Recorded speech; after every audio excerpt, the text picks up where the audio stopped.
Hello again everyone, my name is Alex, game name Macus, and for this review we will be looking at none other than the epic Modern Warfare FPS, Battlefield 4, developed by DICE, published by EA, and released on the 31st of the 10th, 2013. Well, in Australia. For this video, I hope to explain how Battlefield 4 works, what Battlefield 4 brings new to the table, and hopefully get across what gives the multiplayer in this game such a high reputation. But first, let's roll them gameplay clips!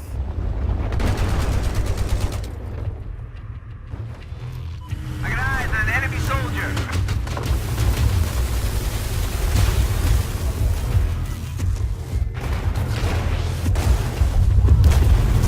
Tombstone action. Got a full rate as they sit their RPGs.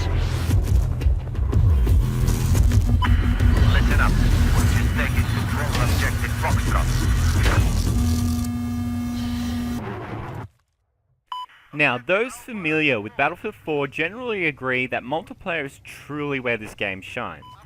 However, my job as a reviewer is to look at all the game has to offer, so I played a bit of the campaign. Those of you who are interested in just my thoughts on the multiplayer should probably skip ahead about 2 minutes. For the rest of you, let me quickly sum up the campaign by describing it as an average experience with pretty unintelligent bots and a relatively unengaging story. It's basically just another day in the life of your average military man, apparently unable to talk but loved by all, except presumably the guys you kill. Your character is involved in making difficult decisions, taking orders, and shooting bad guys. The very first level of the campaign was underwhelming to begin with, but it got exciting quickly.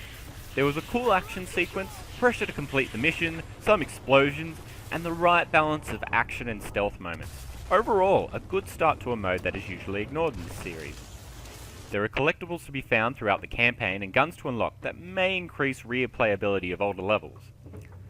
But then, as usual, the cracks began to show in later levels as the single player flaws began to slip through. The game for the most part has resisted the urge to use QuickTime events, a big plus. Although there are still lots of opening doors for loading and waiting on AI to do stuff before progressing. I mean, how long does it take to pick a frickin' lock when you have a gun?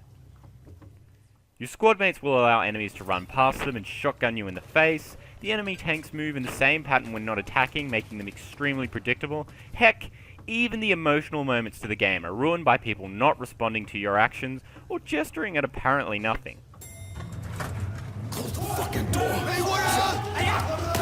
A couple of other minor gripes include some poor animation running on medium, like corpses having oddly balloon-like hands, and the occasional tip missing from the game. I'm ashamed to admit, I died twice trying to climb down a ladder before I realized I needed my squad mates to shut up before I could interact with it. But it seems unfair for the game to lock me into that situation. At the end of the day, I suppose it's just disappointing how little the campaign in Battlefield 4 has improved since Battlefield 3, if at all. Even having it there as practice for multiplayer is pointless, as there is a test range for you to mess around in that allows you to practice important aspects of the game, such as flying, a big one, trust me, before jumping to your first game.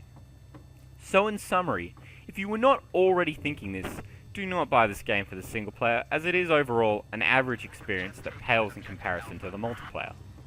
So, with the campaign out of the way, I can talk about the main selling point for this game, the multiplayer. Now, a quick explanation of the game fundamentals for those new to the series. Again, skip ahead about 1 minute if you know this already. You have 4 classes to select from: Assault, Recon, Support, and Engineer. Briefly summarized, Assault specializes in healing, Recon specializes in sniping, Support specializes in giving out ammo packs, and Engineer specializes in repairing vehicles. Personally, I normally stick to Assault, my favorite class, as, I'll be honest, I usually suck and make up for it by reviving people. Oh yeah! Of the many players found in a game, the smaller ones generally being about 32 players, you're divided up into 2 teams, and then placed in a squad of around 4 others. From here, there are several game modes to select from, with Conquest being the most common, requiring players to capture points while trying to kill more of the enemy team than they can of you. As you play, you gain experience, rank up, unlock more gear, better weapons, modifications, and battle packs, which supply you with random goodies. There are vehicles to drive about, aircraft to fly, and buildings to blow up, thanks to the spectacular physics engine. Wooden wall in the way? Shoot it down. Enemy standing next to a giant oil tank? Light it up, watch the explosion, and make it rain! The multiplayer is as good as ever. I reviewed this game on the PC version, and the 64-player servers make for some of the best and most chaotic multiplayer moments you can have in a game, especially with a couple of friends in your squad. Although, when playing with friends, make sure to have mic communication, as it's surprisingly easy to get separated in the massive maps you fight in. Progression can be quite slow, but this increases the level of playability. The biggest change that comes to Battlefield 4 has been dubbed Levolution, and this impacts on the game in various ways. One example of this includes the new weather effects, which are spectacular to watch, and impact on the environment around you, especially one level that has a storm hit near the coast. The storm makes for some killer waves. There are also major events that can be triggered by players in maps, such as the breaking of a dam or collapsing of a skyscraper that can make for some pretty spectacular moments. More minor impacts include shooting out the power in a building to give yourself a tactical advantage, or raising a vehicle barricade. And while all of these changes are awesome, they do little in changing what was already set up in the previous game. Another major addition to Battlefield 4, unlocked at rank 10, which usually takes a few hours, is the Commander mode that allows players to take some control over games from the map's perspective, with the idea being to launch this functionality onto mobile devices in future. As a Commander, you're able to provide vehicles for your team to use, give orders to coordinate players, and rain down destructive missiles on key locations of the map. Each team is limited to one commander only, and a commander is given options depending on how well their team are performing. It can be annoying when only one side has a commander, feeling like a disadvantage to the other team, but overall the impact the commander has on the game feels minimal, from the ground at least, other than the occasional missile strike, so this never becomes a major issue. It's a cool feature, and a clever way of integrating the game onto tablet devices, but certainly not a major selling point for buying this game.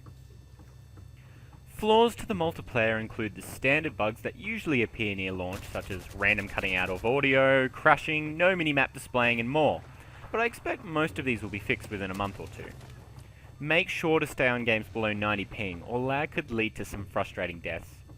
New players to the series might also experience some initial frustration when playing the game, but dedication or friends in tow can allow you to see past this and find a truly enjoyable experience. A final note is that, despite what the Battlefield 4 site may say, very little has changed to what was already a well-designed multiplayer, so don't expect to play this and immediately notice any game-changing differences. So, in summary, Battlefield 4 is a great modern combat warfare multiplayer game with plenty of spectacular moments waiting to be had. Maps are huge, loadout customization is massive, and those who enjoy this will find plenty to do. Everything that was good from Battlefield 3 can be found here, from the destructive mechanics, general game design, and combination of vehicular versus ground warfare. Levolution adds some excitement to the levels, weather effects are just gorgeous, and the new Commander mode, while limited in design, is a clever addition.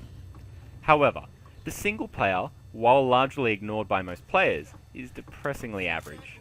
There are also still a few bugs to be found, new players may find it difficult to ease into the experience alone, and overall little has been changed from the previous game. At the very least, gamers who are a fan of FPS in general are sure to find an enjoyable experience here, so if you didn't already play Battlefield 3, now is as good a time as any to give the Battlefield experience a go. I give this game 8 out of 10.